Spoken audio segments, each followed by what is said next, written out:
Wow. Hey, great Saturday evening. It is an awesome evening in the city of Brownsville. Uh, a couple of seconds late, but it's not my fault. It's just my skin was a little bit dry for some reason, so I had to do makeup since I don't have anyone to do my makeup because no one applied for the intern position. I need an intern to come and do makeup. Makeup. It's getting to that point. I need a vanity mirror. Not that I'm vain in any which way, which shape or form, but I need a vanity mirror and I need an intern to do my makeup. Hey, if you see your family, Scott. Thank you. Just one handsome gentleman and Frankie. And happy Saturday, Michelle. Diana. One man. China. Kathy. Good evening. Hey, good evening, sir. It's good to see you, Baba. Zulu, good evening. Y la kilt, are you wearing one as well, Frankie? Good evening, gentlemen. It's kind of funny, but I was wearing the kilt because me había fastidiado el pantalón, and I started wearing the kilt, and let me tell you, my goodness, it feels amazing to wear a kilt. Amazing. But then I had to go back to Will's clinic, and because I was going to go in the scooter, I didn't want it to flap away and then dar enseñando chochones.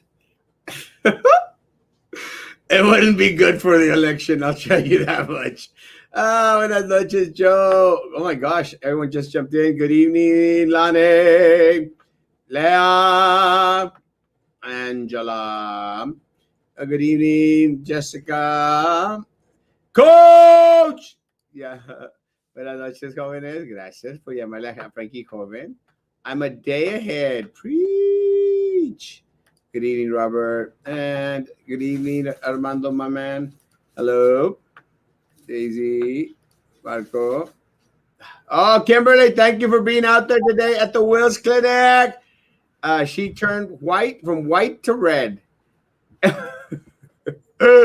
A lot of sunburn out there. Open the door, Renato. Actually, believe it or not, Renato Martinez will be on with us in a little bit. He's finalizing some things in my jigs, but he should be back in a while. But I hear someone knocking. Hey, Mr. Carlos Elizondo. Goodness gracious. How's it going, sir? It's going. How you guys doing? So far, so good. Frankie, how you doing? Pretty good. Good evening, Carlos. Good evening, Erasmo. Hello, world. Happy Saturday. Had an eventful day today. Special shouts out to Casa Antigua Restaurant, Paredes Line, and Rockwell Grocery and Meat Market Places. Guys, remember to shop and support local business. It's been an eventful Saturday, guys.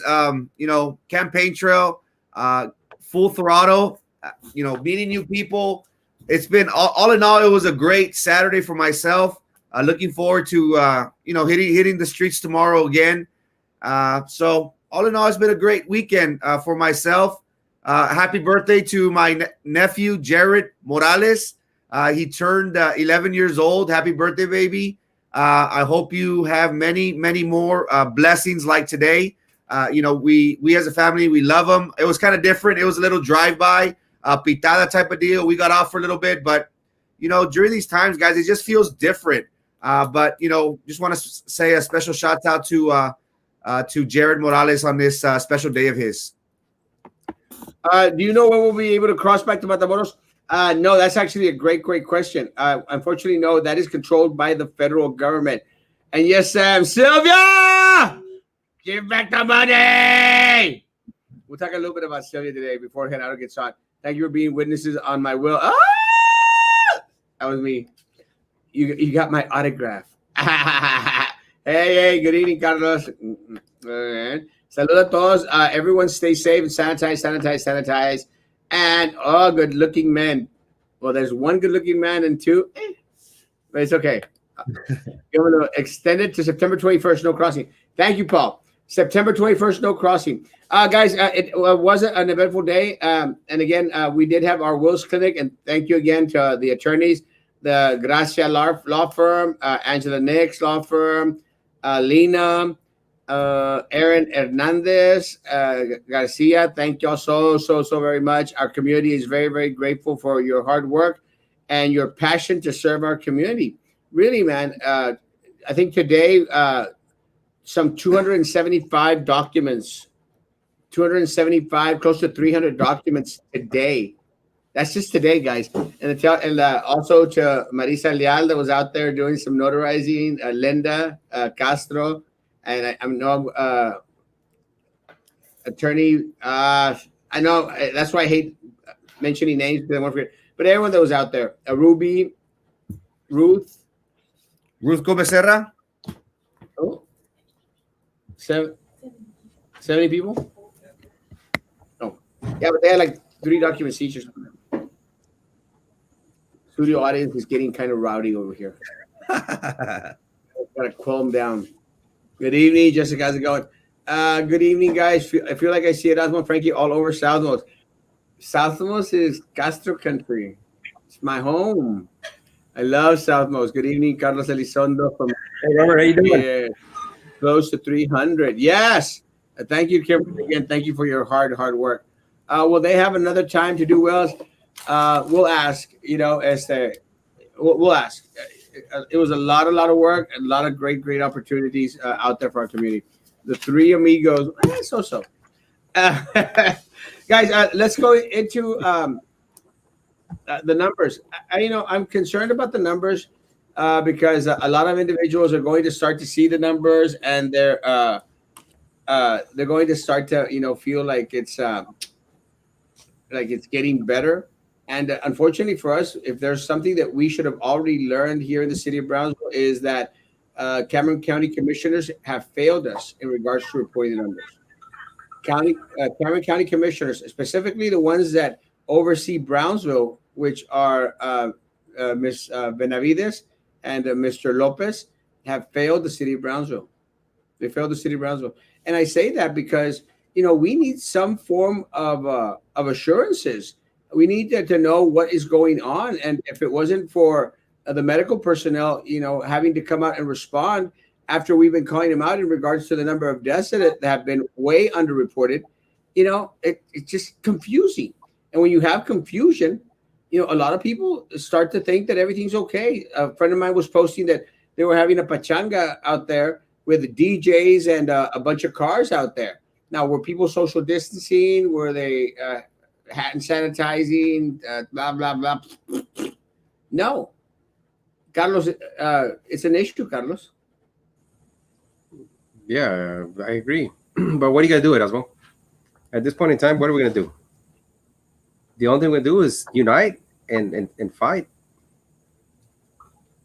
Well, it's just very frustrating. One of the things that we did on Friday, we did have the antibody test. We did a live, going through the whole antibody test because, it was good to know if you've had Rona in the past, because a lot of individuals out there, they might have had it and then not produced any symptoms or very minimal symptoms. And mine came out absolutely negative.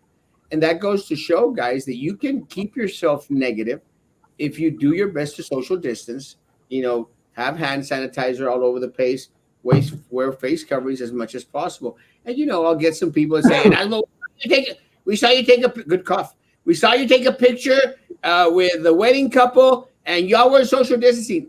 We got together for a picture and we separated. Picture, separate. And Erasmo, and it's good what you did. You went out there and you found out that you have never been infected with COVID. I said, but it also you showed people and you educated people that is the right thing to do, because if you were to have come out positive with the IgG or IgM, then that gives you an opportunity to save lives. That gives you the opportunity to go out there and donate your plasma, which is what Dr. Hernandez was saying. I said that's powerful. I said as a nurse, as a healthcare provider, I mean, that's powerful. I've seen how blood and how plasma has saved lives. In this case, you can save, maybe 14 individuals with just donating blood. Not only that, children now, because they're being affected at a very young age. I think one of you posted that. This plasma with the antibodies that you've already produced, because whether you were infected with COVID and now you have the antibodies, you're going to save lives, man. I said, that is powerful. And you had nothing to do other than to go sit down, have someone go out there, a professional go out there and draw your blood and process it, process the plasma, and be able to give it to someone else so you can save someone's life, man. There's still a lot of people in the hospital affected by this. There's still a lot of people dying from this. You know, like you said, the numbers are maybe they're slow right now. And so it gives you a decline. You know, we're down in the roller coaster ride, you know, but as soon as they start reporting the numbers, guess what? We're going to be there again. People are still dying from this. So thanks for going out there getting tested. You know, many more other people need to do it. And we're going to do a PR just to let everyone know. We are going to do the other test, the nasal test, this coming week. So we're going to go through that whole process so people can see it's not a big deal. Sorry, Frankie. No problem. Just to reiterate, a 13-year-old boy from San Benito passed away due to COVID. In Hidalgo County, a baby, a pediatric, he was classified as a pediatric death, the first in the Rio Grande Valley.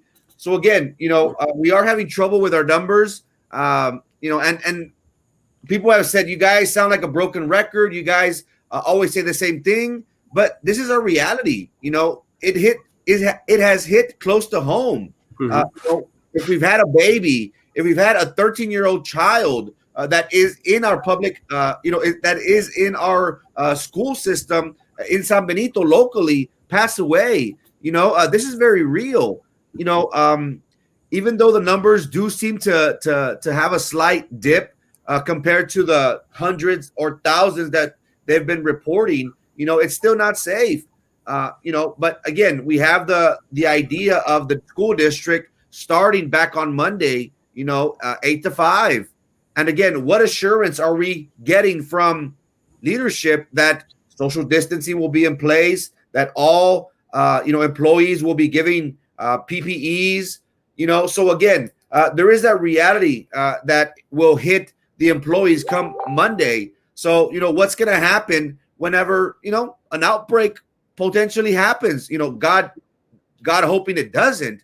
But we've seen how people at the district, when they haven't been that many people, have turned out positive. Now, just imagine if we return back, as if, we're ready to go.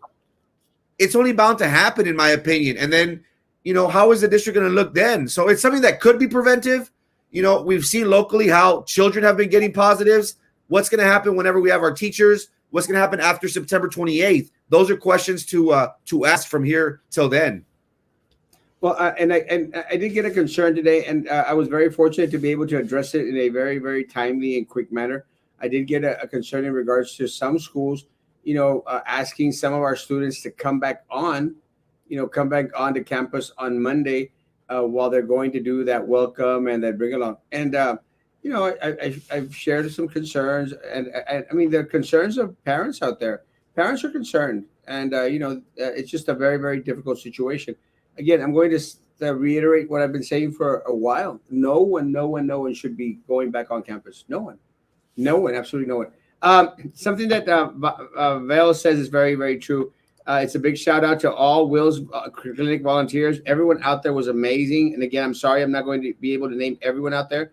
Got mine today. They did an awesome job. It's sad to hear from individuals that some people were rude. That's totally uncalled for, disrespectful, and just right out unacceptable. These people are doing great service for our community. La Raza needs to be more appreciated and valued individuals such as these volunteers. And yes, again, Erasmo, Frankie, Carlos are for the people, and hardly wait for them there. We got this, gentlemen. I have faith. And again, there were some instances of individuals, and again, guys, we have to be appreciative and very, very grateful. And I know that some individuals were waiting there for a while, but guys, I mean, you're saving over $1,000 in documentation, professional documentation. So no se pongan moños. No se pongan moños.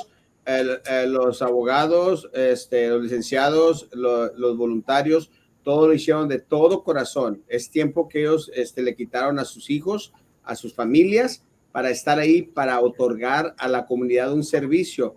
Hay que estar agradecidos con ellos y agradecidos con las personas de las cuales lo trajeron hacer una realidad. Y ojalá que pues sigan con la misma voluntad de querer hacer otros para la comunidad. My cousin passed away, and it will be a month before they can bury her due to so many deaths. See, that's my concern. That there's my concern. There's just too many deaths out there. There's more deaths than are being reported, and it's frustrating. Frustrating. I did want to say my prayers go out to Eastern Iowa. We are being watched from Eastern Iowa. Gama Figueroa from Brownsville. God bless you, man. And with all the struggles that y'all are going through out there in Eastern Iowa, you have a home here in Brownsville. We care about you. We love you.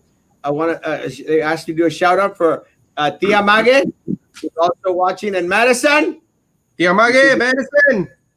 But you should be in bed, but it's okay. We'll forgive you this time, Madison. It's a Friday. The party with the DJ was by East Avenue. Then it was right behind my mom's house. Actually, it's happening throughout the city of Brownsville. You know, it's happening throughout the city of Brownsville. And again, guys, this is what's very. Yeah, part of the problem, Carlos, is que the numbers were all screwed up, and then they threw 1,900 numbers, 600 numbers. Y de repente ahora baja a 90 something, I think 96. And la raza goes, it's getting better. It's not getting better. They're just catching up on their reporting. Catching up the recording, and we're not testing as much as we were before. Right. Because people have become complacent. A lot of the people now are at the point where they say, and I'll tell you, my papa is one of those. Es que todo lo tenemos. Todo lo tenemos. And you're going like, no, Papa, this guy no lo tiene. It's like the good looks. Not everybody has them, Erasmo. Eh? It's like the good looks. Not everybody has them. Yeah, like these good looks. Not everyone has them. Look, evidence right here with the guys on this panel right now. But, you know, the Rona, no, guys, not everyone has it. And not everyone needs to get it. No. You could protect yourself. You could protect your family and stay away from the buildings like Cameron County. Cameron County should never have sent our people out there to those death traps. Never. And again, the county commissioners, they failed us. I mean, the levee building. The levee building is like a petri dish for Rona. Rona! Too much Rona. The courthouse. Not to scare anyone that might be working at the courthouse, but the courthouse, I mean, there's been too many cases of Rona at the courthouse. Stop sending these people to the buildings, guys. Cameron County commissioners and BISD. Stop the madness. Stop sending our staff back onto the campus in an irresponsible way, manner, shape, or form. Stop it. Thank you for coming out. Thank you. You're right, Olivo. Frankie, preach, brother, preach. And you también pretty in boxers, los tres. No, I actually got pants. I actually got pants on today. Trust me. Thank you for coming out. Thank you. Cindy, hello. I went to Walmart and two ladies were wearing their mask around their neck. Yeah, like La Idiota de la Minerva. It was addressed by management, and as soon as the manager walked away, they took it off again and shopped all over the store. Gente necia. And these, because of these people, you know, we're all going to be in trouble. Thank you for the Will Clinic. Now I have peace of mind if anything should happen to me. Bless you, Neri. I'm glad you took advantage of it. We are very, very appreciative to all. Thank you all so very much. Elda, thank you for coming by, mi amor. Ay Dios, sí, papo chulo. Papi chulo. I waited for 2 hours and a half, but I have never, ever in my life earned or saved, for that matter, $1,500 plus. The approximate value of these documents. I couldn't have been in line for 8 hours, and it would have been, yeah, you know, guys, come on, folks. You know, some people were out there for 2-3 hours, but again, you know, what else is there to do right now with the Rona? Yep. Wait in your damn car and watch the live feeds that we throw out there. And if you're behind, and you could catch up. Goodness gracious, it's a win-win for everyone. Have you tried facials? I actually have face shields. I actually got one right here in front of me somewhere. But I have face shields, and one of the good things about the face shields is I put on my face shield, and people still get to look at my beautiful face. So I'm okay with face shield. Swah, swah! Love you, Rudy. Carlos, se está riendo por dentro, neta que sí. I know. God bless you guys. Many thanks to everyone at the Wills Clinic. Miss Kimberly was so nice and helpful. Blessings to you all. You're gratitude for having peace of mind. Thank you, Kimberly. She was amazing. Thank you to everyone out there. Is it true that Russia and Mexico have the cure for Rona? No, it's not true. I know that Mexico is investing a lot of money in regards to trying to find a cure. That is awesome. Shots have been fired. Shots were fired by Laredo Road and Spanish Road. Oh. Is that right now? Yeah, right now. Just kidding. Guys, be careful out there. Good evening, Guapos. Thank you. Trump doesn't want mail-in ballots. We need mail-in ballots for some of our folk. Will there be another Wills Clinic? We'll see. We'll talk to the attorneys again. It was a lot of work. I just saw on my son's Facebook page that a poor kid from Los Fresnos High School passed away last night. Please, God, let that not be true. God, please let that not be true. But guys, it's like creeping death. Not the Metallica song. Maybe like the Metallica song. It's creeping death. It's all around us. And, it doesn't, no respeta edades, doesn't respect age. It doesn't respect nationality. It doesn't respect sex or lack of. In my case, it doesn't respect anything, guys. Nope. Nada. Not one thing. Those working Wills Clinic worked hard in the Texas heat as a volunteer service for the community. If there's a mistake, they apologize and correct it. People need to respect and be patient, 100%. No, but for real, guys, always stay true to the community and have your heart on the kids, and we will move forward and win this battle for the children. You guys go. Everyone stay home, please, 100%. Is it true? It's just true. I hear it. I just got a text. Oh, about the child passing away or about the child passing away? If someone would send me more information, I'd appreciate it. That is horrible news. Carlos, your take? That is horrible news.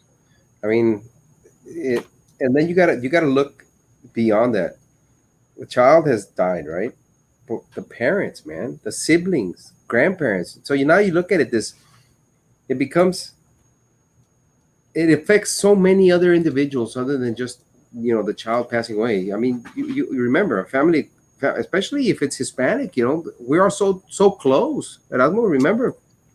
I mean, we hug, we kiss, this bumping hands and stuff like that. It's very awkward for us because we are just about hugging and kissing and stuff like that. So all this pandemic, this COVID-19, this new way of living has really hit us hard. And now to see that children are passing away, and to see that school district is forcing and pushing our staff and our BISD employees back to our brick and mortar, facilities. I mean, when is this going to stop? I mean, when are they going to say, when are they being empathetic about who's dying? Now they're kids that are dying. Before it was okay, la tercera edad, that you're elderly, but now you're becoming month-olds, kids. Can you imagine? The kids are I mean, they're sinless. What is it going to take for these people to say, what, that's okay, it's enough, man, it's enough. Let's do the right thing. Let's make sure that everybody is safe, man, from the employee to the child that goes to our schools. Safety for all individuals, not just because of them. They sit pretty up there in the Glass Palace, Erasmo, and they're okay because they might be able to control how many people walk in and walk out. Because you know what? How many times have you been let up without you bypassing a security officer at the Glass Palace? And then what do they tell you? What are you here for? Who are you here to see? Before they can even buzz you in. That doesn't Yes. happen at schools. That doesn't No. happen. That teacher or that counselor or that nurse or that principal or the diagnostician or librarian doesn't have the ability to say, security guard, make sure that nobody comes in here. Let me know if someone's going to come in here. One thing, Nobody guys, has it, other than the superintendent. one thing, guys, that I've been hearing from concerned parents, and at first, I was when they said it, I was kind of like, no, no, no, that's too far out. It was in regards to canceling the school year. I've heard parents say, you know what, 2020 has been crazy. We should focus on our health being our sole priority. I'd rather not risk my son, my child, going back to school, possibly, contracting the virus and having complications because of it. And at first when I heard, we should cancel the 2020-2021 school year, I was like, no, that sounds too radical. What if we move it to January? But then again, the second wave is coming, flu is coming. We don't know what outcome the vaccine will bring. So now that I've been hearing about, a 13-year-old in San Benito, a baby in Hidalgo County, it's not far fetched. And I know if we tell the parents, what would you say their main priority, and all our main priority should be health. So, as weird as it sounds, I've been very vocal and very advocate about waiting until January, canceling sports as a whole, making our sole priority for this upcoming year to be on academics and academics alone. But now that we've been getting these stories, a child in Georgia, and I asked Dr. Saavedra, when she was on with us, is this an isolated case? Is this something for us to worry about? She said, you know what, Frankie, we still don't know. We're still learning, we're still learning every day in regards to this virus. So, we've already had death affect a student, in our backyard in San Benito. So the more that I hear these cases, the more I'm kind of saying, well, maybe the parents are right. Maybe we should cancel the year. And I know that's, for me, I'm all about instruction. Don't get me wrong. I feel like if we do, we should focus on distant learning for the foreseeable future, possibly extending it even past January. But, the more I hear this, the more I that the concern for the parent resonates with me, because at the end of the day, we should focus on our health, and, we could have some sort of regression. I'd rather have some sort of regression than potentially risk a student, risk an employee from contracting the virus, guys. Erasmo, real quick, I'm sorry. I just want to interject with what Frankie was saying. I said, but when are you comfortable enough to say, I'm okay with kids dying as a board member? When that's a question I want to ask, Erasmo. When are you comfortable to say, when you were there or when I was there, believe me, I would not allow the safety of any employee or child to be put at risk because of egos, because of tranzas, because of, I don't want to be put in a perspective where I said, well, Erasmo was right, Frankie was right, the doctors were right, Eder was right. When are you going to sit there as a board member? Because it pays nothing. You're there because of the community, because the community put that trust in you to go out there and do the right thing. When are you, in November the 3rd, to say, I'm going to sit here and I'm going to be comfortable with putting everybody at risk and having a child die or an employee die, and I'm okay with it? And you know what? It happens, right? It might happen somewhere else, but you know what? It shouldn't happen here.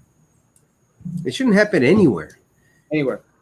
And the superintendent is running this district as Edinburgh. This is not Edinburgh. This is Brownsville, Texas, and we will hold you accountable. Well, it's very unfortunate because when Betsy DeVos came out with 0.02% of the individual of all United States students were going to pass away, it was very, very nonchalant, like saying, hey, 15,000 students don't matter. And guys, The individual that passed away, we haven't confirmed that it was from Rona. Some are saying that it was Rona, was a graduate from Los Fresnos.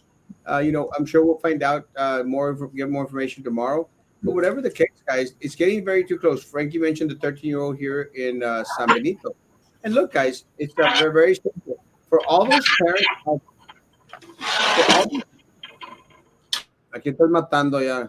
For all those parents out there, guys, for all those parents out there that that are very, I want to send my child to school. It's okay to send my child to school. That's fine. I mean, are you a gambling person? Do you want to gamble the life of one child from our schools? The life of one child. What if that child is your child? You have to make this personal, guys. You have to make this personal in a way that we're all in this together, guys. And one child contracting the virus, one child is one too many. One child passing away is a shame. And the question that Carlos asked in regards to, how many children getting infected, let me tell you, there's no other answer, but not a single one. Will never place any single student or staff member in harm or dangerous way. And unfortunately, what Carlos mentioned is very, very true. That is what this superintendent has done, and that is what this board has done. What I find even funnier and even more laughable is that these board members, they think that they deserve another 4 years in office. Look at Minerva Peña. What the hell has she done in 12 years that she's been there? Not a thing. And they think they've done a great job throughout this coronavirus. They're out there patting themselves on the back. Oh, I want to commend each other. We've done a great job. I'm sorry, Philip. Y'all haven't. And little Eddie, worse. He doesn't even know what the heck's going on. He's the Brownsville Joe Biden. He doesn't know what the hell is going on. Eddie Joe Biden Garcia. Did we vote? We voted. Didn't vote. Shut up.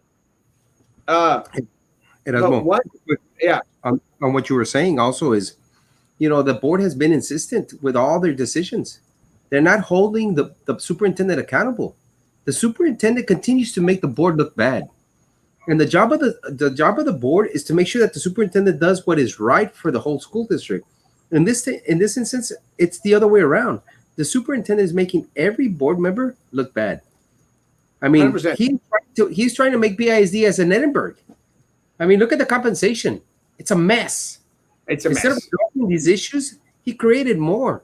And then you have, just like you said, you have Eddie, you have Minerva, you have Cowan, you have Laura, you have Drew, Prissy, and Cowan. You're awesome, man. You've done a great job. Well, I still do too. Listen to the BISD employees. Listen to the BISD parents. They don't feel that this plays any favor in how the superintendent has reacted, not only to the coronavirus, to the school year, to be able to put out the computers, to be able to put the hotspots. I mean, you could just name so many things that has gone wrong. And the board continues to applaud and give this man accolades for what? While our employees and our kids don't even see the future. They don't even. No. So it's so foggy right now, Erasmo, Frankie. It's so foggy they can't even see through this mess. But yet, it is awesome. He's awesome. They're locos. They're nuts. And Patrick Hammond's the man over there applauding him. Shut up, Patrick. Shut up, Patrick. Question for all three of you. Very short answer. Would you agree that you should have attended public school in order to run for a school board? Asking for a friend. I'll answer that question very, very, very, very easily. Look, man, they have anyone that runs for the board has to have an inkling of an idea as to what you're getting yourself into. And they have to be able to look. Part of the problem with the board we have right now is that they are so apart. They are so apart from the staff. It's something that Carlos mentioned. They don't have no idea, no clue in regards to the sentiment of the staff. Nada. They don't. They don't know what they go through. If they did, they wouldn't be patting themselves on the damn back. They wouldn't.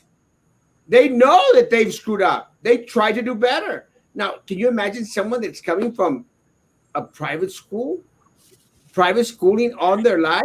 Look, guys, I, I know that they feel entitled. I know that Papi has given them everything in the world, vacations to Europe, to Asia, to the Malaysian islands, everywhere. Yes, we know that you've gotten your BMW, your Porsche, your Maserati from Papi. Yeah, awesome, great. What makes you think that you can use BISD as your next little toy? It's ridiculous. But folks, don't get fooled by the pretty little faces out there. I mean, we got a 21-year-old and a 22-year-old out there running. I mean, what the hell do they know? Everything has been given to them. Erasmo, Every who's quick, running their quick, campaigns, man? Who's running their campaigns? Sylvia.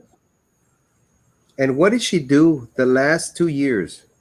When I was there, nothing happened. She wasn't allowed to steal. When I was gone, she brought in her crew, and guess what? She still wants control. She wants You to want have her 20-year-old, 22-year-old, and little Eddie out there to control. To control. She doesn't want to let go. Doesn't matter if she's facing a federal lawsuit. Frankie, real quick.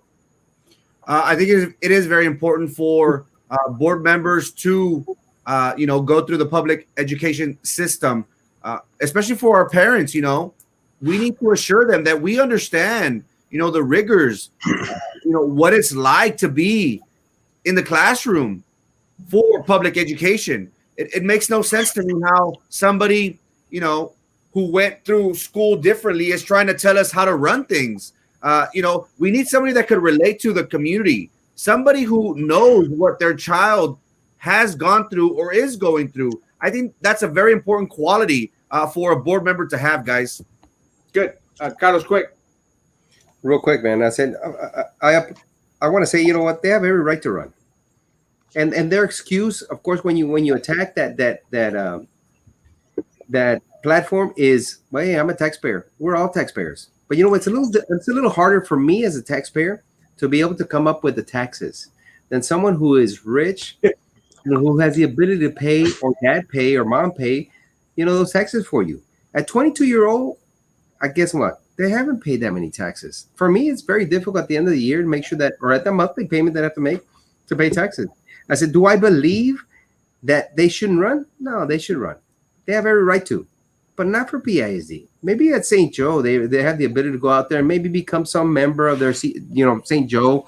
I don't know what they do over there. But to be honest, I never went to St. Joe. But to be able to know how hard it is to be able to go out there and eat a school lunch that is given to you because that's all you can afford, and then the hard steps that a parent has to do, especially some of the parents here at BISD. They have only one parent, a mother and father.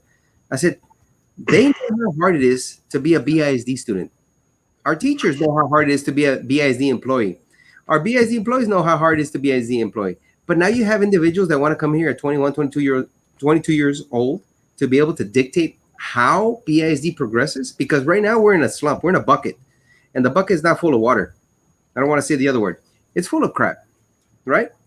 And we need to have people that know what it is to be a BISD student and to be able to get that bucket clean again, man, because you have the same individuals running again.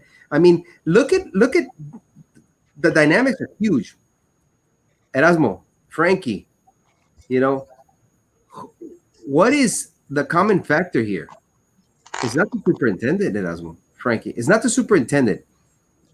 What is the common factor? The same board. The board continues to keep us in that bucket of crap because before the superintendent was here, we were doing real good. Now we're doing horrible because we have a superintendent that is horrible, but we have the same board. You have individuals who want to come back after 12 years.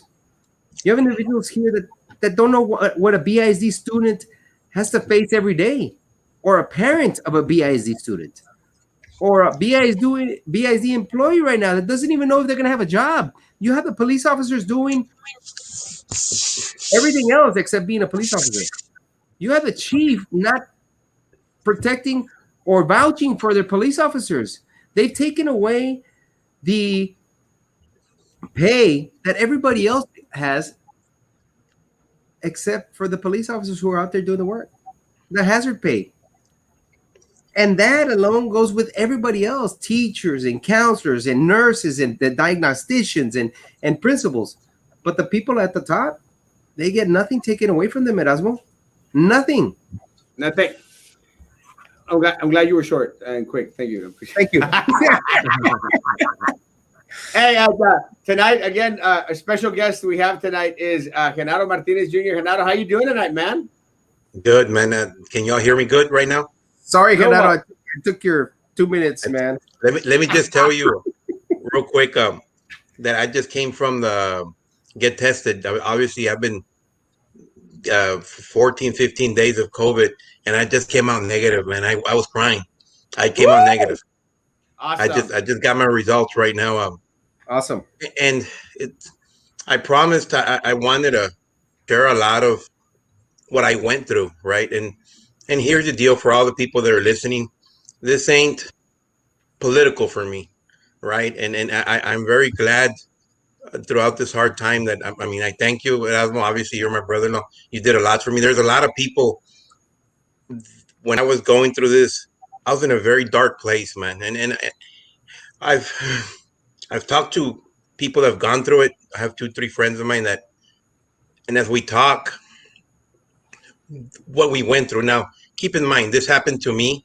I'm going to share my experience with you, and y'all take it as serious as you want. And in the end of the day, you're in charge of your own health, right? This, what happened to me, what I can tell you is I tell this to a couple of my friends, it's like going to war. You can tell the war story, but unless you were there, it's very hard to understand. I mean, because I've talked to my brother a lot, and I sometimes think, man, maybe he thinks I'm crazy, you know? I mean, but the people that have gone through COVID the way I went through it, they say, Genaro, I went through the same thing. And the most important thing is that I'm alive. There's a lot to be grateful. I was in a very dark place for about 6-7 days. And I'm going to tell you, I tested positive about 14, 15 days ago. First 2 days, I mean, keep in mind, I'm a physical guy. Those of you who know me, I'm all over the place. Now, am I cautious? Yes. Am I going to be, excuse me, more cautious now?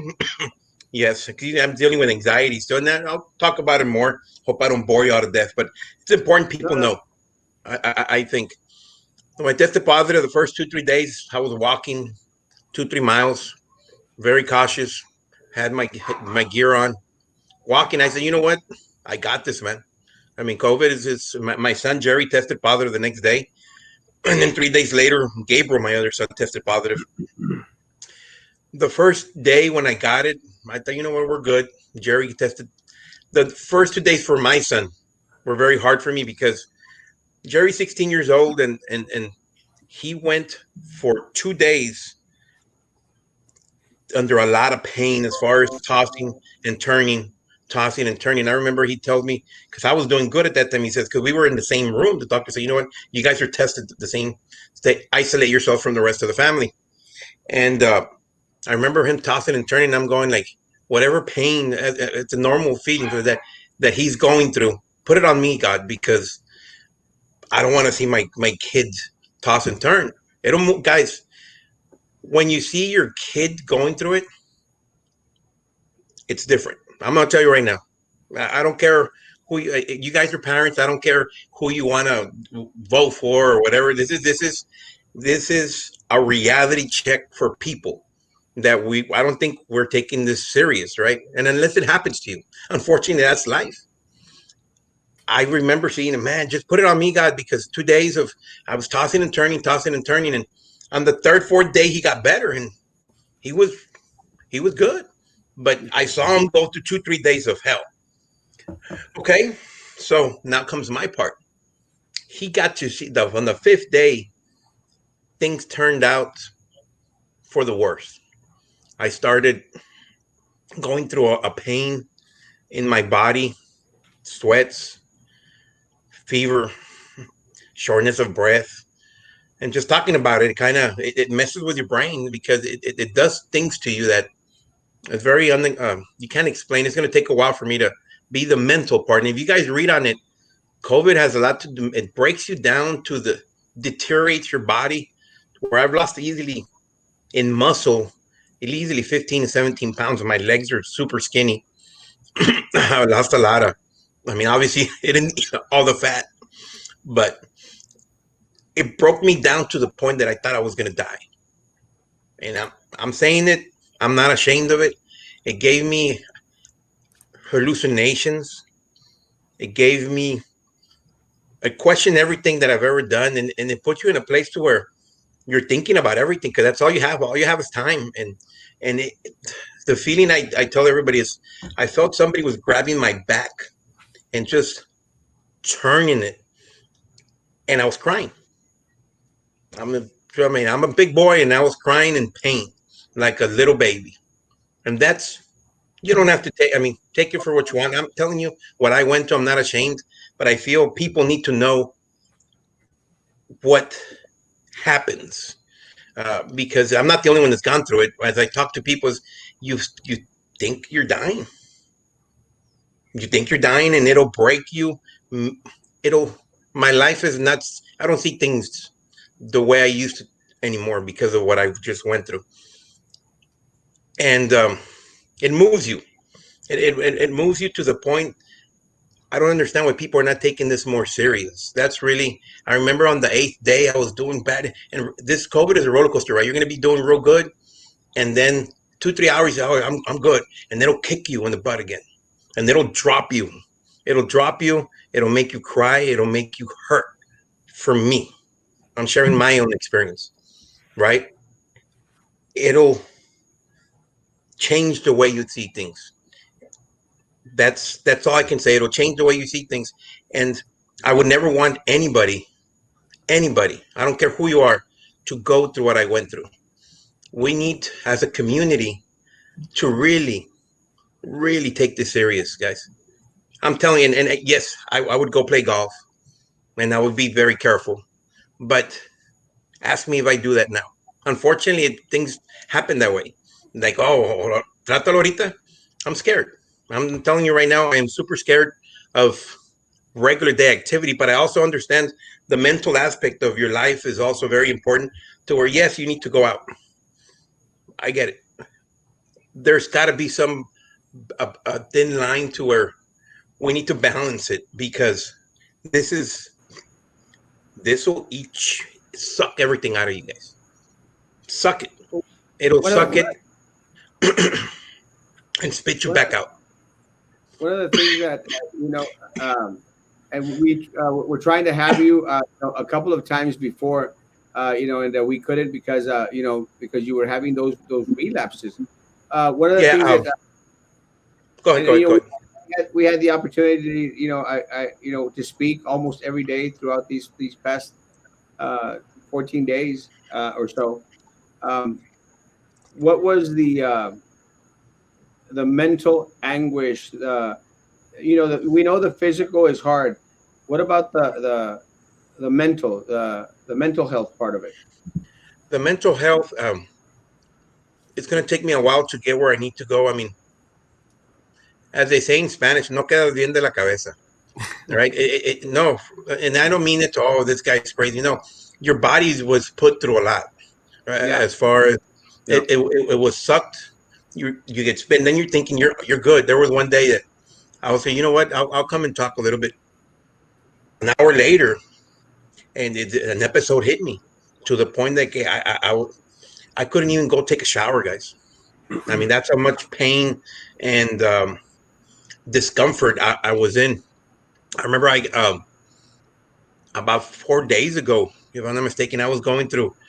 My brain was getting swollen. That's what, and thank God, Dr. Eder Hernandez, I got a hold and tell him, and he gave me some strong stuff, and that kind of put me at ease. at ease. But he was telling me that the inflammation, I believe it's a drug now that's used for animals or parasites or something like that. But if you all Google it, I mean, it worked on me. It was because of the swelling. My body was swollen so much in my brain that you were getting delusional. That's how it affected my body. Obviously, everybody's different.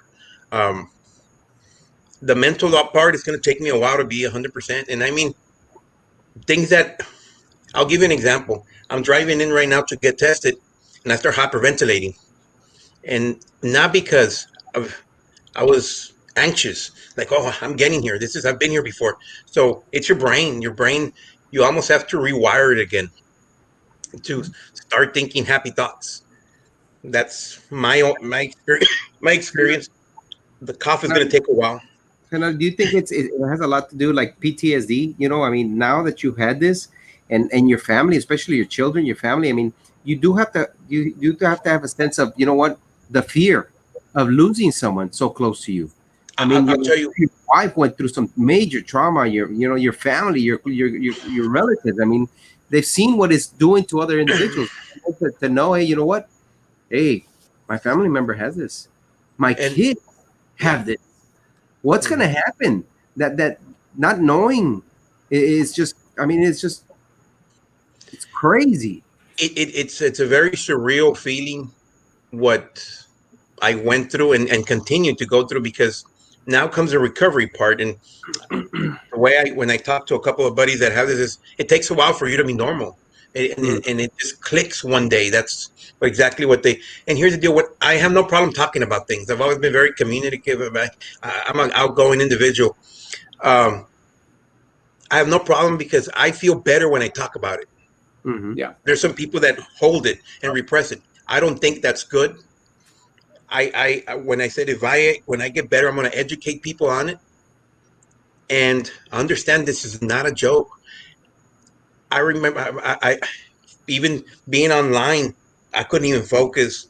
I remember, and things agitate you. Like, I saw a post, I guess, in the island of people having. I mean, there was a restaurant that put there. You know what? The numbers are going down and stuff. I mean, if you only knew what I went through, to have to go that far for you to actually snap and understand this is not good. Relax, people. Take time. 3 4 months, God willing, there's a vaccine. Mm. I'll tell you what. Do I? I'm scared of going to work. I mean, I'll tell you straight out. Now I understand we got to work. I understand the economy has to continue going. How you balance it? I don't have those answers. Um, I can tell you, my kids. There's no way they're going to No. school. I don't care if I have to retain them for the year. What I went through, nobody, not even my worst enemy, nobody should go through at all. And then not only, I'm not exaggerating, not even 1%. I mean, I Well, mean it from the bottom of my heart. I'm opening up to Brownsville. one of the things that Carlos mentioned is very true. And in regard to it's very very taxing on the family. And I know your family very very well. As that I know it was very very taxing on on Penarito, on Gali, on the Gavi. It was taxing on myself. And when you feel powerless as a family member. You feel powerless.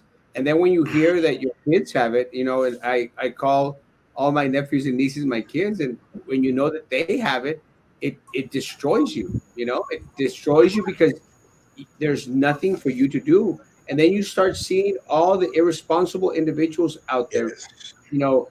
partying, juntándose, going to bars. Someone mentioned that they're a full house at Chili's and at these other roadhouse restaurants, and it makes you very mad.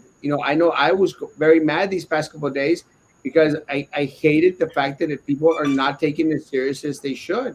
But I'm glad you made mention of it. I was hoping, well, maybe but again, I'm going to say my stance. No one should be going back on campus. No No. one Um, should be going back on campus. Nobody should be going back on campus, and I think nobody should go through what I went through.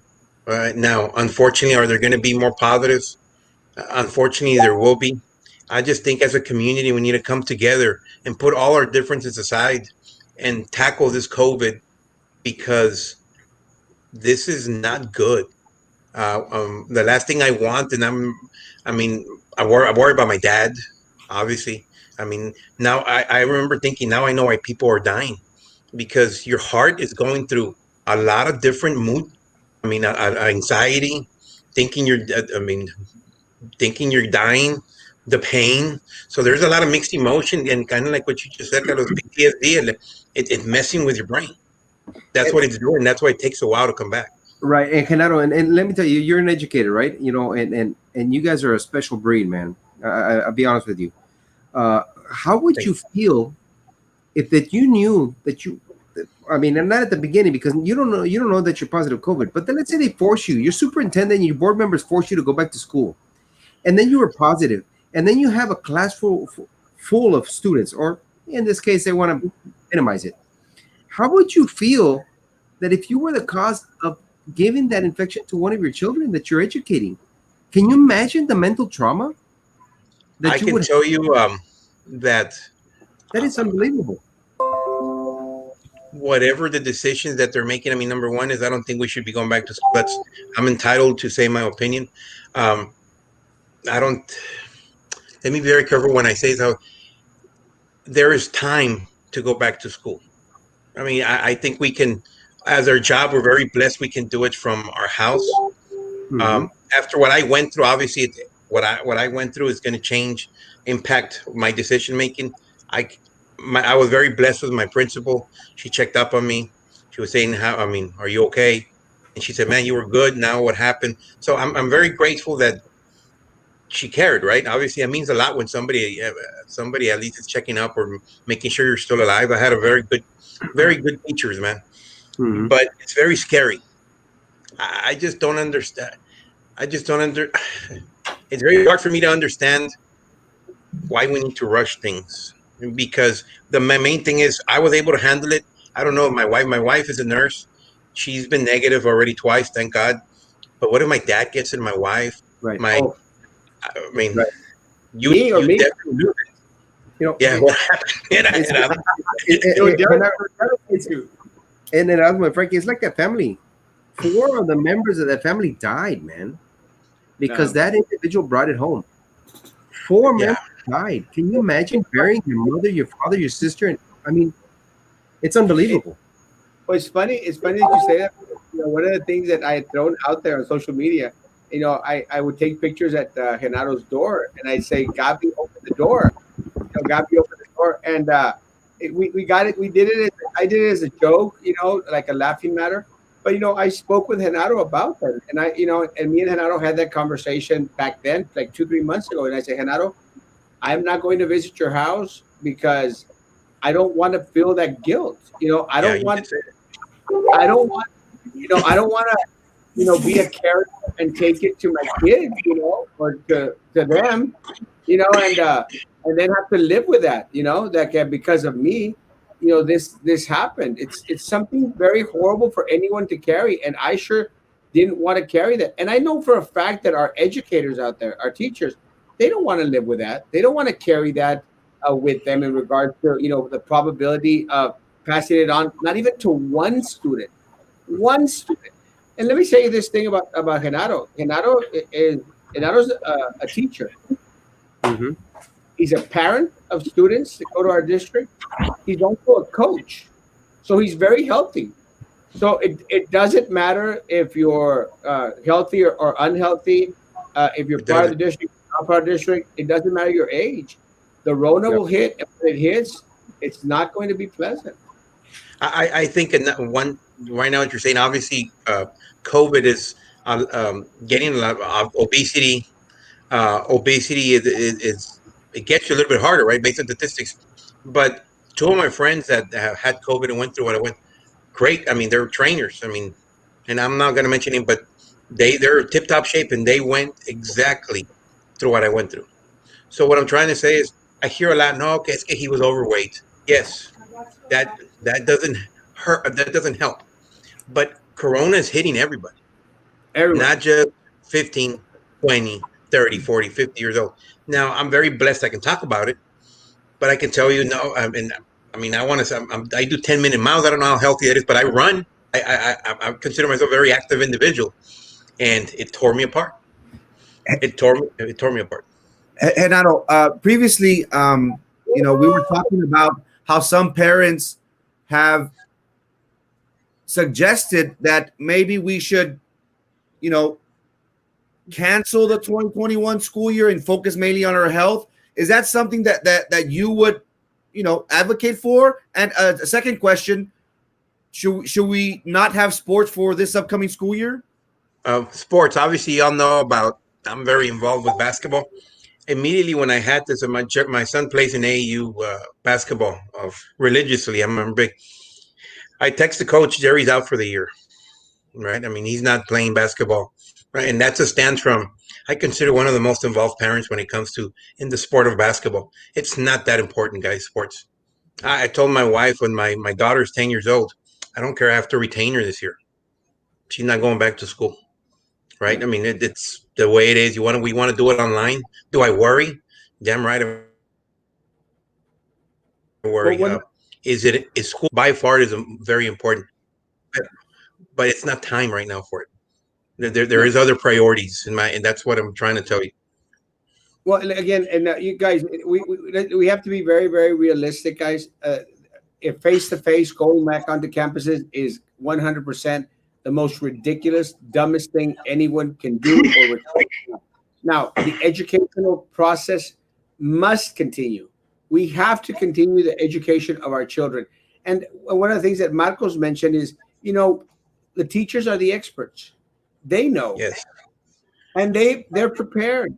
They have been preparing all summer long. They haven't had a vacation because they have been preparing. They have been getting themselves ready because unlike this board and this superintendent, they sort of knew that we were going to go into distance learning. The educational process must continue. We have to have distance learning, remote learning, and we've got to be creative and find different ways, guys. Look at in Mexico, you have 80% of the homes that don't have a computer. I would dare to say 80% don't have Wi-Fi, internet in their homes. They don't. So what has the government done? The government has stepped back and said, you know what? We're going to offer TV education, school via TV stations, via national TV stations. That's thinking out of the box. The educational process must continue, but we have to keep people off of campuses, Ganado. We have to keep them off campus because at least now we can trace your coronavirus to your household right there. And you can combat it as a household. But when it hits a district like it did in Georgia, then you're going to have 900 people, 900 students and teachers out there.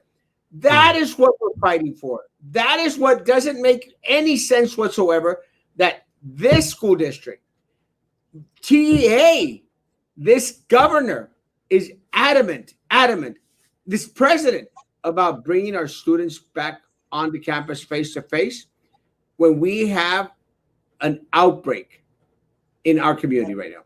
It doesn't make any sense. You're hitting it right on the dot, and I'm going to tell you, it's not going to be perfect, but we need to have online. I mean, there's going to be bumps around the world. I just think as a community, we need to stop making excuses. We need to get together, collectively work, and that's enough. Let's move forward, and it's not going to be pretty, but we're going to learn together, and let's provide a service for the kids. Let's provide a service for the children.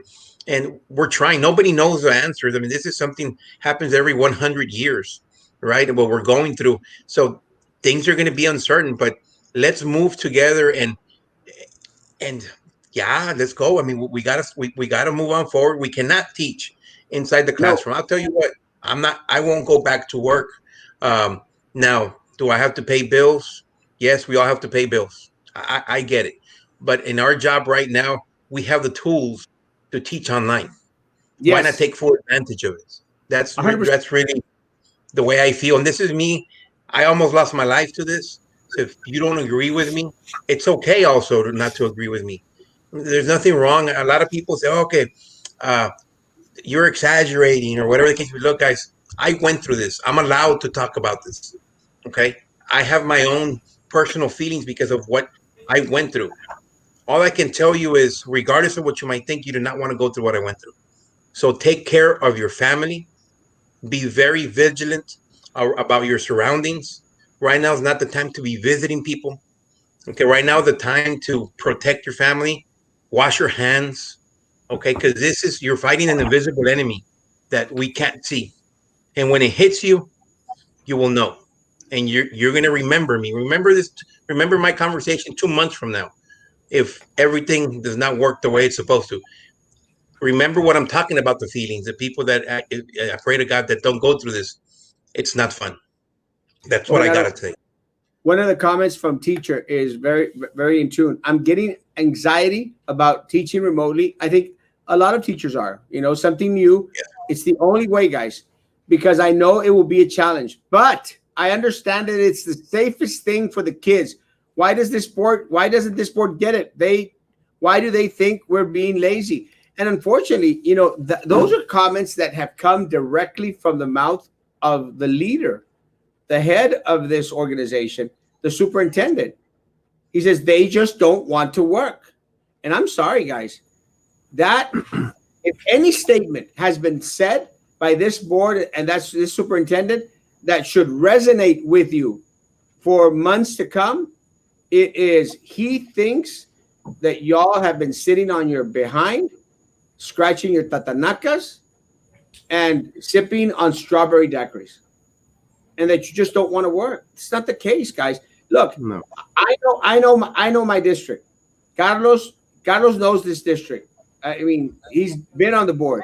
Guys, I have never in my life experienced more dedicated, more loving, more caring, more professional individuals than I have working for front line of BISD.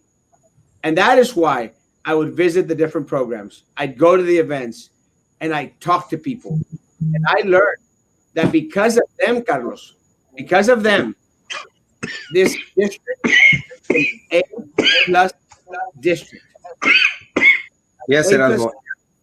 And you are 100% correct, and this is the reason that November is going to be very, very important for not only us, but for everybody at BIZ. But also, Erasmo, what you gotta notice is that the superintendent is holding every BISD employee accountable, right? And if you're not doing what he tells you to do, guess what? You're at a risk of losing your job. But the board members are not holding the superintendent accountable for his mishaps and his shortcomings. That is a key question here, Erasmo. Why isn't the current board holding accountable the superintendent? Look at what's going on here. You have residuals of the COVID-19. You're coughing. You're short of breath. You have anxiety. How often has a superintendent called you and told you, hey, you know what? I am thankful that you're alive today.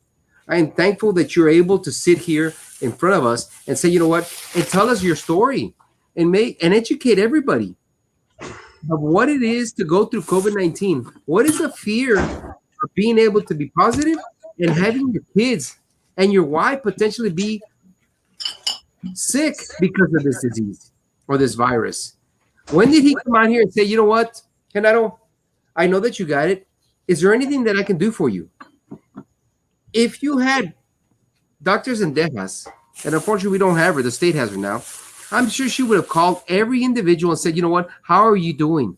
How is the BISD can help you as a family? How are we as a board members be able to make sure that the superintendent has the tools to be able to help our BISD families? Not once has that happened, Genaro. Not once has it happened, Frankie and Erasmo, not once. And we sit here and we tell everybody what is going on and how we can help everybody, but it's going to come down to November the 3rd to be able to help every teacher that has gone through this, just like Genaro. And the fear that he has after, that he's not getting But he That's is really told that he needs to go to a classroom and to educate when he can do all this from home and be able to be safe and risk free of catching this virus again. fear is a word that is I guess in my opinion it's more than fear, right? You worry, guys. I felt I was dying. I mean, that's really I really felt on day 9 I was dying. So why would we want to put anybody through this?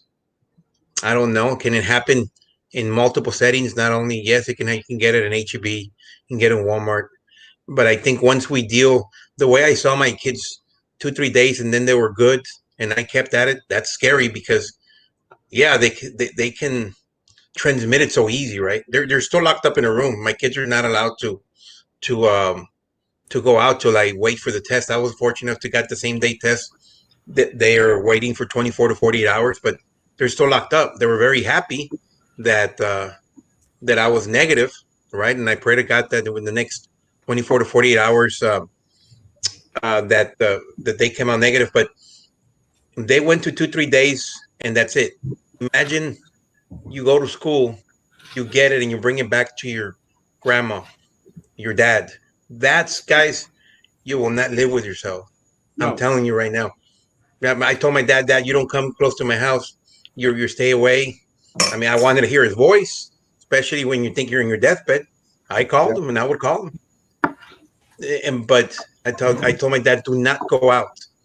You need groceries. I talked to him today. We'll take your groceries. And it changes the way you feel. I'm telling you, or the way you approach things, the way you're going to think about waking up tomorrow. My wife, when she took me out in the car, I'm never going to forget. I felt like a little dog when they get you, take you outside for 14 days, and the breeze is hitting your air. Seriously, I'm like something so simple, looking at a tree, making me so happy, right? Because that's where my brain was. It's a different feeling very different feeling to understand that I'm alive, guys. And I'll tell you what, my job is to spread awareness of COVID. Amen. I'm telling you straight out, that is Yep. my job as an individual. God has given me a chance to continue living, and I am not embarrassed to discuss the pain and anguish that I went through, the psychological scars that are in my brain, and hopefully I get over them one time. There's nothing wrong with it. I am very proud of being able to survive this and to spread the wealth. And if I touch one person to change the way they're acting or approaching this COVID, I've done a job because that one person can lead to hundreds of people getting contaminated and spreading this um, invisible war we're fighting with COVID-19. Yeah. What were your symptoms, Genaro?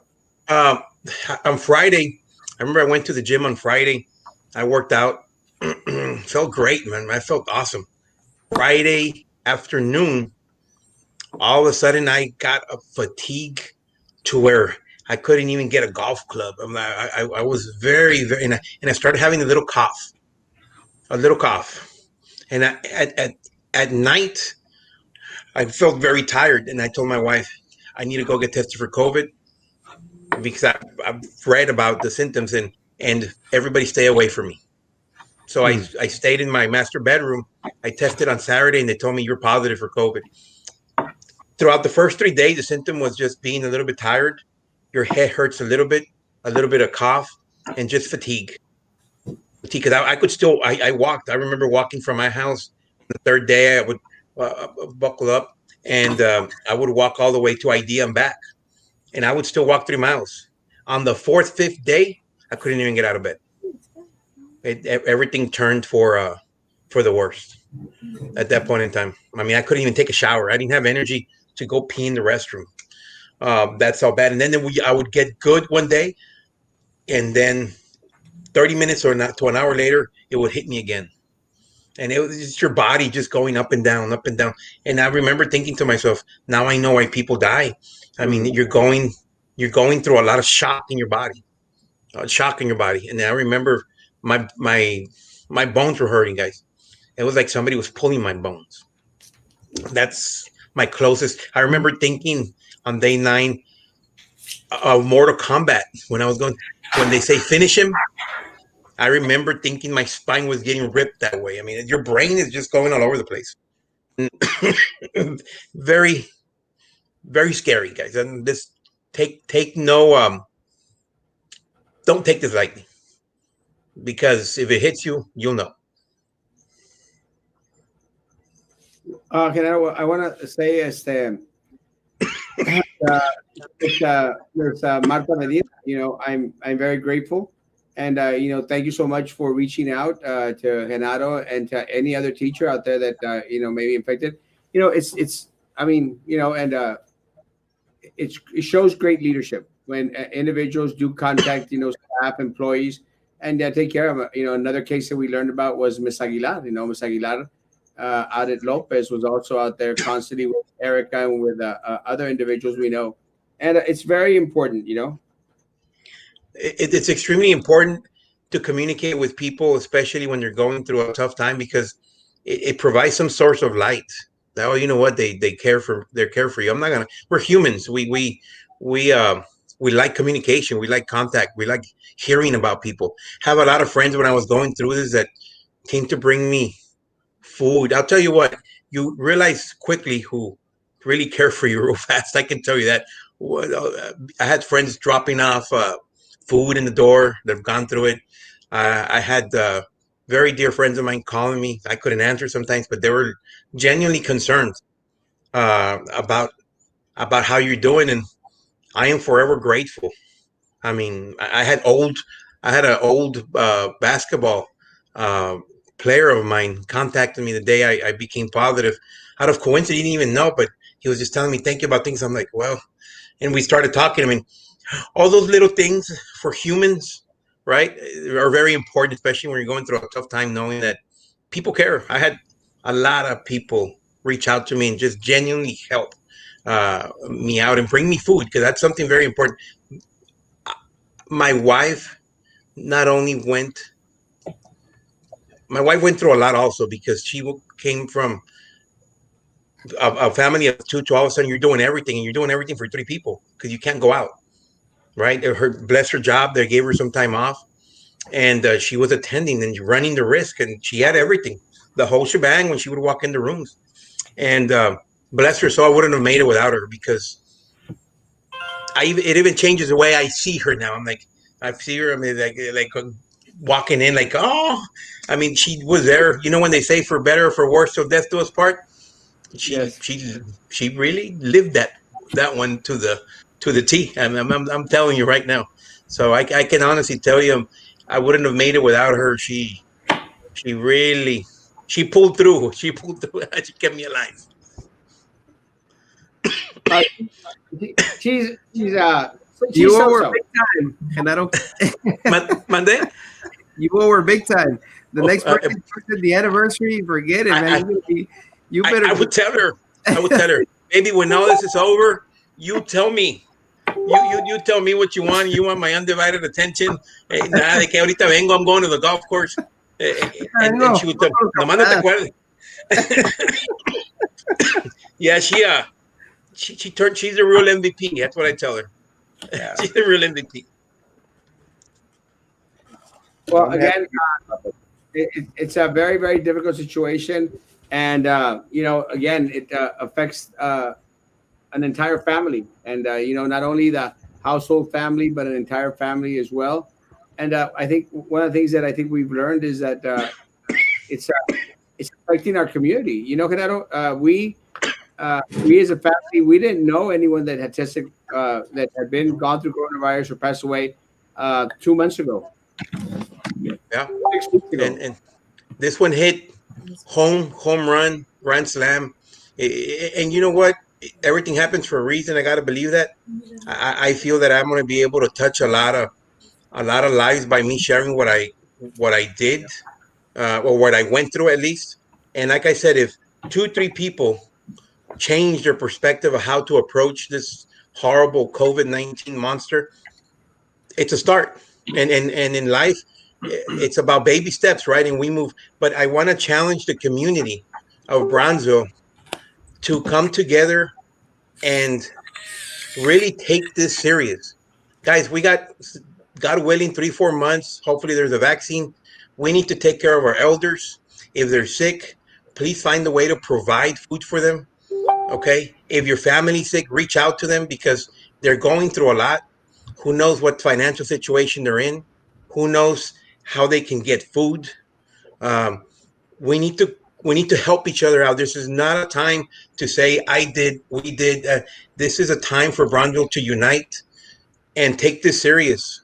That's my stand. We need to help. My goal is to help people with COVID-19 and even through the recovery process.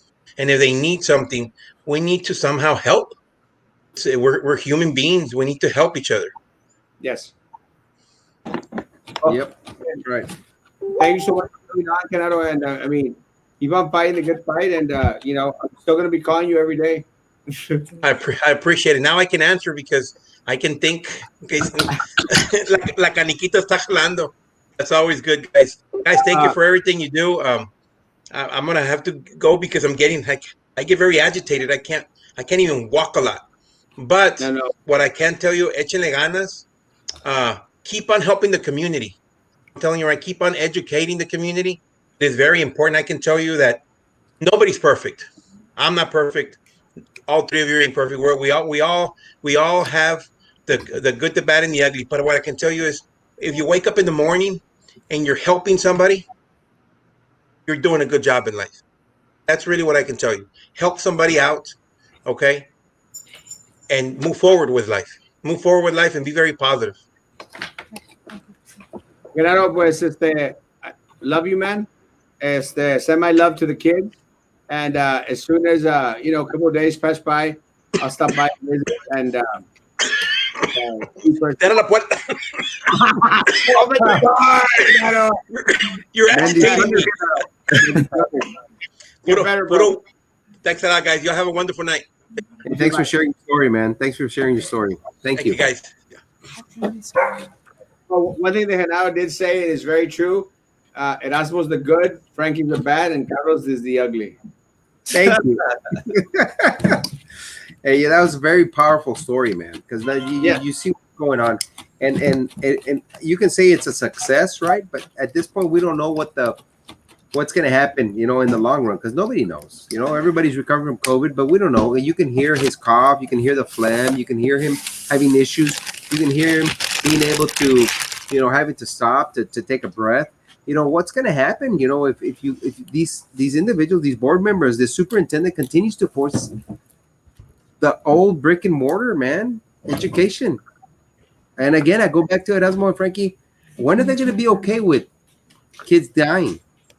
Because they're okay with employees dying because they continue to move forward, right? They continue to put our employees at risk. They continue to put our BIZ staff at risk. When are they going to be okay when our kids start dying? That's a question they need to ask themselves and answer. When are they going to be okay when a child dies because of their shortcomings, especially the superintendent they're not holding accountable for? And we have the ability to teach remotely. Coach Hinojosa made a great point. I'm taking my master's online. There shouldn't be no need for teachers, for employees, for students to go back into the classroom. We are in the digital world nowadays where everything could be done remotely. So again, this was a very impactful, testimony from an educator who's telling you his experience with COVID, and hey, he's having anxiety. He's scared to go back into the classroom. He feels it's not safe. And him, we know him personally. He's saying that all of his children, they will not go back to school. So again, we have that idea of parents saying, you know what? I'm scared for my child's safety. And if they have to regress, if I have to hold them back 1 year to make sure that their health is intact, I will do that. But why don't we have the same sentiment from the district? And again, I know it has to be money. It has to be funds, but it doesn't help, guys. It doesn't help when we have divals. It doesn't help when we have, a president, a governor who have been very adamant, who have been threatening us with not providing us the funds. And that's how everybody gets scared, because again, money unfortunately makes the world go round. So we need people in position to be able to, not contradict, but stand up to the authority for what's right. Erasmo gave the example of the superintendent in San Antonio. We'll see you in court. And that's something that, we should be able to outweigh. Is money going to outweigh the risk, the potential, contraction of this virus? So, this is the reality that we're dealing with. And this is the board making the decisions for our community. And I'm sure the community is fed up with this, guys. Carlos, very impactful, man. Very impactful. And, I'm glad that you came to give us those minutes. Guys, you don't want it happening to anyone out there in the community. You don't want it happening to your family, bro. You don't want it happening to your family. And for those of us that have gone through it, lived through it very, very close, it's not a good feeling.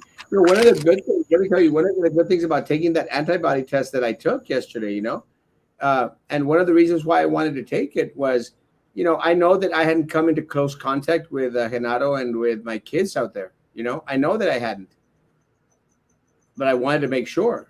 I wanted to make sure, just my personal knowledge that, it wasn't me. And when I found out that I had come out negative, let me tell you, it's like this big old weight was taken off, removed from me completely, because individuals that I love and are very, very, very close to me, I've been to their house a couple of times, and, knowing that I wasn't part of it, it just took a big burden away from me in a big, big way. And I'm very glad that God has shown his mercy on my family, and los fritos has protected Genaro and my two kids, and may God continue to show his mercy on them throughout this ordeal. Frankie, last words. It's apparent that safety should be our utmost concern. And Me Too is sharing a hashtag. We need individuals that are going to save BISD, because currently this board,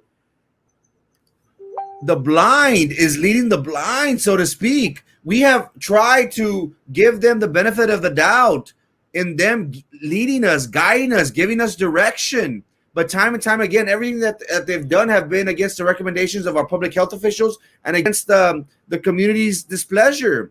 I'm grateful that Mr. Genaro Martinez did appear. We have heard from several educators who have contracted the virus, and just to get their state of mind, it's very important for us to hear from them, because you know what, Carlos, Erasmo, people have criticized us. Oh, you guys are so negative. You guys are just saying this because you guys are running for the board. But when we have teachers who have experienced this, and they themselves have told us, I don't feel right. I don't feel safe going into BISD. It is not safe for me to be in the classrooms. It changes the ball game. If this is what they are saying to the world, why isn't our leadership listening to them? That is one of the big objective of our school board members, to listen to our community, to listen to our employees, our staff. Why? Because they are the ones that are going to be dealing with these outcomes. But it's so unfortunate that we have people in the glass palace who think that they are lazy, that they don't want to work.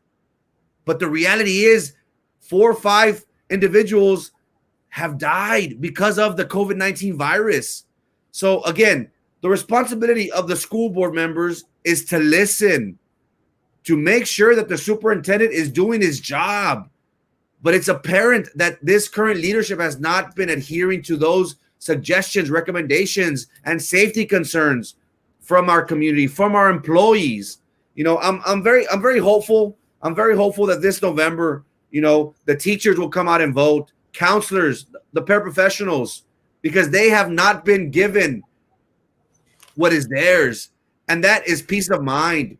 As we all know, that's what we want in life, whether it's through a partner, through our wife, through our husband. Peace of mind goes a long way. Yes, we want money, we want compensation, but if we don't have peace of mind, we won't be happy. And that's something that I hope to bring to BISD. Peace of mind, knowing that the safety of our students and employees is our number one concern. Have a good night, guys. Thank you so much. Carlos, that's words. Real quick, Erasmo, thanks to Genaro and sharing his story, but you gotta look a little bit beyond that. Can you imagine the stress that he's going through, right? We know that. He explained that to us. He told us, his heartfelt, he all wanted to break down. Can you imagine the wife knowing that other people have died because of this? But now look at the kids. How many kids does he have, Erasmo? Or can you imagine his children saying, my dad has the potential of dying because of this coronavirus?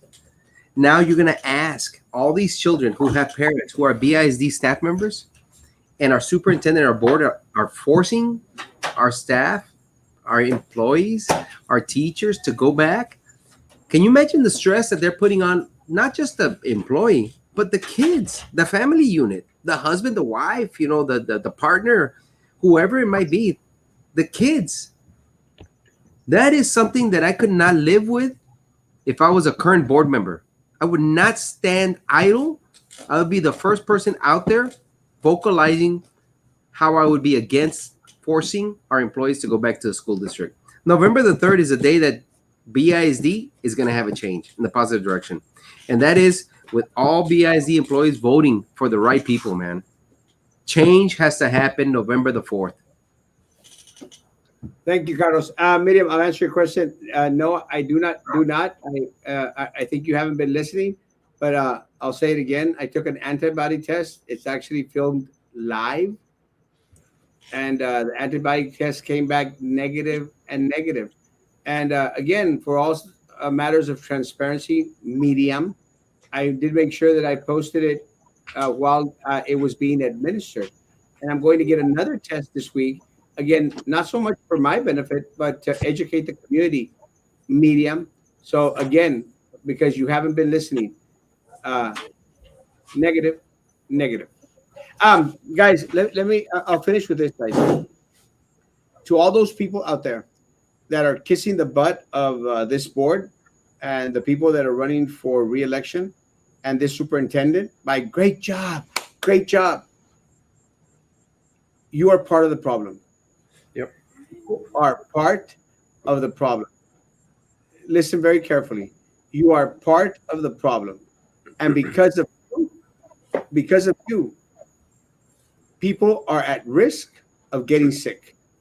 Because it's one thing for this stupid board and this superintendent to be, oh, I want to commend each other. We want to commend each other. We're doing a great job. That's one thing, because they're full of crap. But when you go out there and publicly praise them, applaud them, you are part of the problem. And because of your stupidity, you're putting our community's health and well-being in danger. Yep. Guys, whenever they do well, and look, and I'll give you one example and I'll finish. I've had my issues with the principal from Oliveira. I had my principal from Oliveira. And, I've called out certain things because she was Sylvia's campaign manager, blah, blah, whatever. But whenever they do well, you praise them. And that's what I did today. I praised the principal, and I'll continue. Because as long as they do good, you praise the good. When they screw up, you let them know. This is wrong. It's inappropriate. It shouldn't be this way. That is the type of leadership our community should be. Always willing to hear the positive, but always willing to hear the negative as well. Guys, stay safe out there. Please, social distance. Carry your hand sanitizer as much as possible. Use it. Wash your hands. Wear face coverings, guys, as much as possible. As the not the Tito's vodka. Oh, hand cleanser, guys, please.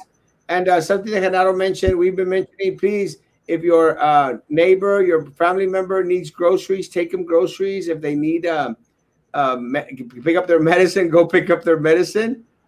Don't let them go out, guys. Go let them go out. Call them constantly. Let them know that you care.